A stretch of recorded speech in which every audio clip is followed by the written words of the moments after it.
Hi guys जय जगन्नाथ। तो बर्तमान जीवा टिके छत्र बजार आटे परिया पत्र आनिबा। तो आपन को मु आज बुलेकी देखैबे कटक सहर। तो चलंत जीवा। 9टा बाजिबो 9टा बाजिने पान भंगा चलची देखि पारछन्ते। तो बर्तमान आपन देखुछन्ते एटा होची छत्र बजार जीवा पई रोड। एटा तालातंडा केनाल। तो ये बाटे आपन गले छत्र बजार बहुत चीप रेट रे आपन पाई परिबे परिबा जोटा आपनकर मार्केट रे 50-60 टंका बिक्री होची सेटा आपन मात्र 20 टंका रे पाई परिबे।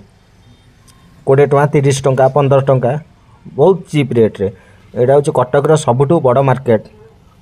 एटू आपनकर टिके भीतर को जिबा पड़ियो 1 किलोमीटर। तो मु आगु को सेई पटे आसीबी तो आपन को देखै देबी। तो एटा वर्तमान हमें एबे क्रॉस करलु कटक रेलवे स्टेशन ओवरब्रिज। तो वर्तमान आसी पहुँच जाइछु। देखुथिबे एटा रेलवे कटक रेलवे स्टेशन रो मेन गेटटा एटा।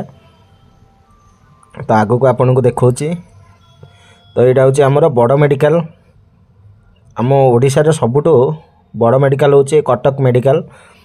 तो एठी कंस्ट्रक्शन काम चलची। तो एटा होची हमर कटक रो सेटलमेंट ऑफिस। तो एठार आपनकर जमी बाड़ी जे कोनोसी कागज पत्र आपन बाहर करिया को चाहुछन्ते ईसी हो कि काहानार अच्छी आपन एठी आसी के अप्लाई करिवे बाहर करि परिबे। तो एटा होची हमर जोब्रा रोड। ए राइट साइड रे होची आपनकर बड़ मेडिकल। लेफ्ट साइड टा होची आपनकर सेटलमेंट ऑफिस। तो एटा आपन जोब्रा रोड देई के हमर कॉलेज छक देई के जोब्रा रोड पटे आसी परिबे। तो एटा होची से जोब्रा रोड रे आपन देखि पारछन्ती व्यंजन फूड कोर्ट। तो एठी बोटिंग भी मध्य आपन करि परिबे। आपन आसीबे जदि राति रे आउर बेटर हबो बढ़िया भल रंगीन लाइट सहित आपन एठारे मजा उठेई परिबे। तो आपन को एठी देखि पारछन्ती बोटिंग लिखा है। बोटिंग आपन को 100-150 टंका रे मिलि जिवो। तो वर्तमान आगु को जिबा। तो मो ए चैनल रे आपन को पई ओटे व्यंजन फूड कोर्ट वीडियोटी छाडीची।